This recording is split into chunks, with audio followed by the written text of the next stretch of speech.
Ya, kami akan tetap menampung semua aspirasi, masukan dari masyarakat, dan kami minta masukan dari semua masyarakat untuk membantu memperbaiki kinerja dari DPR untuk bisa sama-sama kita perbaiki dan dalam membangun bangsa dan negara.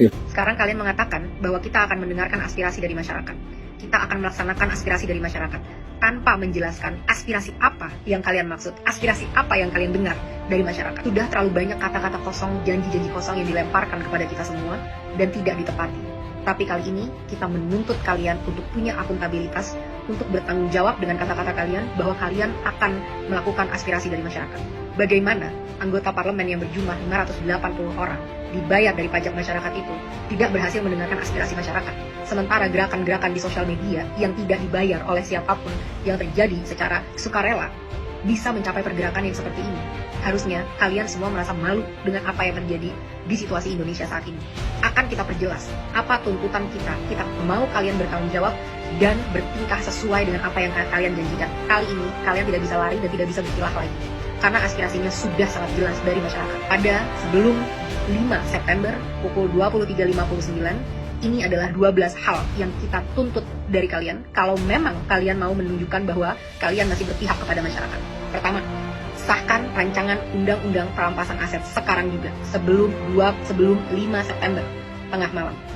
Kedua, pecat anggota DPR yang terbukti menghina rakyat, Ahmad Syaroni, Deddy Sitorus, Bambang Pacul, dan yang lain-lain itu yang berjoget-joget di parlemen. Mereka yang hanya mewakili kepentingan partai politik dan tidak kredibel untuk merepresentasikan kita, apalagi membuat kebijakan-kebijakan. Kita minta KPK, pahlawan kita, untuk segera cek seluruh harta dan aset mereka. Apakah itu didapat dari uang yang benar-benar legal atau ada permainan-permainan dari harta-harta tersebut. Crazy rich itu tidak mungkin bisa sekaya itu tanpa melakukan hal-hal yang tidak dibenarkan secara hukum. 3. Bebaskan pihak-pihak yang kalian tahan karena menyampaikan aspirasinya. Jangan salahkan semua terhadap masyarakat. Kalian juga harus bisa refleksi kenapa masyarakat bisa sampai semarah itu. Karena kalian selama ini sudah benar-benar tuli dan mati empati terhadap aspirasi dari masyarakat. Saat kita mau mendatangi rumah kita sendiri yang kita bayar dan kita bangun dengan hasil keringat sendiri, kita dipertemukan dan dihajar dengan aparat-aparat dan segala peralatan yang dibeli dari hasil pajak rakyat. Bebaskan mereka semua. Mereka hanya mau melakukan aspirasi. 4. Reformasi DPR. Kalau memang kalian tidak mau DPR dibubarkan, maka reformasi habis-habisan bagaimana cara kalian bekerja. 1. Audit secara transparan. Apa isi dari anggaran 9,6 triliun per tahun di tahun ini dan tahun depan?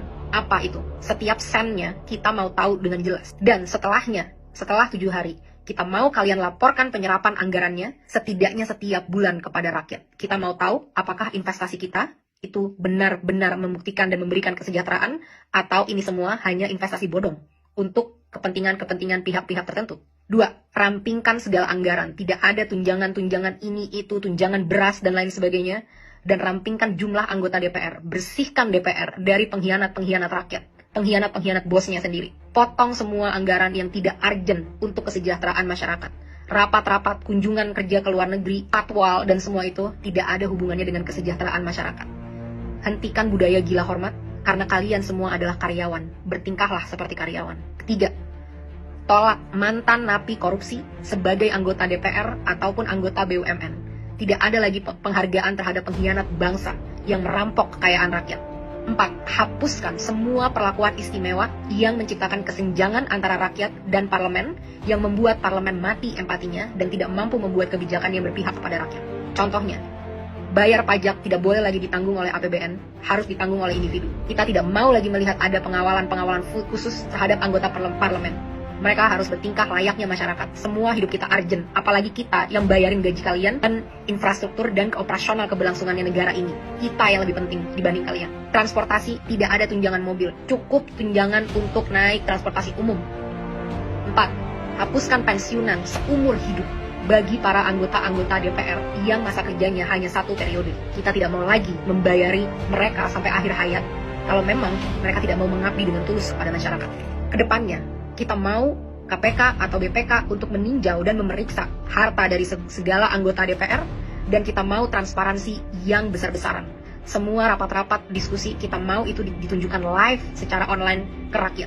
Bahkan kalau bisa, rakyat harus selalu boleh masuk ke gedung DPR untuk mendengarkan dan melihat apa yang karyawannya sedang lakukan. Kelima, tunjangan gaji dan tunjangan-tunjangan yang lain, total take home pay, total yang bisa kalian bawa pulang, tidak boleh melebihi 5 kali upah minimum UMR nasional dari masyarakat. Harus jelas kemana setiap anggaran-anggaran ini, dan kita mau jelas berapa yang diterima. Tidak boleh lagi ada kesimpang siuran yang berkata ada yang menerima segini, segitu, dan lain sebagainya. Harus jelas berapa yang diterima sebagai take home pay, kita harus tahu itu. Keenam, tetapkan KPI, Key Performance Indicator, yang terukur bagi anggota DPR sebagai standar kinerja. Berapa RUU yang harus kalian sahkan, berapa RUU prioritas, dan lain sebagainya, harus dengan aturan yang jelas. Kedepannya, evaluasi dan pecat anggota-anggota yang tidak bisa bekerja dengan benar, yang tidak datang saat-saat rapat, yang tidak bisa menghasilkan RUU yang diminta oleh rakyat. Laporkan semua progress, achievement, challenges secara berkala kepada rakyat. Kita berhak tahu apa yang terjadi di dalam ruang DPR. 7. Audit secara menyeluruh terhadap BUMN untuk memastikan profitabilitas. Kalian bisa tahu apa yang kira-kira mau diambil untuk ini, tapi BUMN kita rugi puluhan triliun setiap tahun, satu BUMN. Saat banyak BUMN-nya berapa ratus triliun yang dirugikan oleh BUMN ini. Benar-benar tidak capable dalam memanage usaha badan milik negara. Karena komisarisnya hanyalah untuk tukar-tukaran kursi, negosiasi, kekuasaan dari partai politik, tapi bukan diisi oleh orang-orang yang kredibel di bidangnya. 8. Batalkan rencana kenaikan pajak yang sudah sangat memberatkan masyarakat, termasuk rencana kenaikan BPJS kepada masyarakat. Berhenti mencekik dan memeras kita. Saatnya kalian bekerja. 9. Adili pembunuh pahlawan kita, Afan, seberat-beratnya. Aparat harus tahu konsekuensi apabila mereka menggunakan power di jalan yang salah.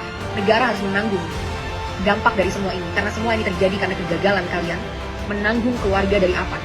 Lengserkan Kapolri. Kapolri telah gagal memberikan komando untuk melindungi masyarakat. 10. Berikan standar gaji yang layak terhadap pahlawan bangsa kita, guru-guru di Indonesia, termasuk juga nakes-nakes di Indonesia. 11. Reformasi kinerja kepolisian habis-habisan. Mereka harus profesional, berpihak dan berempati kepada rakyat, punya kemampuan emosi yang baik, sehingga tidak menyalahgunakan senjata sebesar itu yang mereka punya. Mereka di sini untuk melindungi rakyat, bukan untuk membela kepentingan penguasa. Saat kasus-kasus terjadi, banyak banget yang loyo, lama, dan lain sebagainya. Tapi saat itu tentang demonstrasi, betapa canggih alat-alat yang kalian punya. Betapa banyak amunisi yang kalian punya untuk ditembakkan kepada masyarakat yang membayar gaji mereka setiap hari. Reformasi ini semua. Aspirasi sudah sangat jelas. Kalian punya 7 hari untuk bisa mewujudkan ini kalau memang kalian pantas memegang kedaulatan rakyat. Kita akan buktikan bersama-sama apakah kalian mampu dan benar-benar capable dalam melakukan ini, atau benar apa yang memang kita inginkan untuk membubarkan DPR. DPR tidak harus bubar kalau kalian benar-benar bisa bertanggung jawab dengan kekuasaan kalian dan menampung aspirasi rakyat.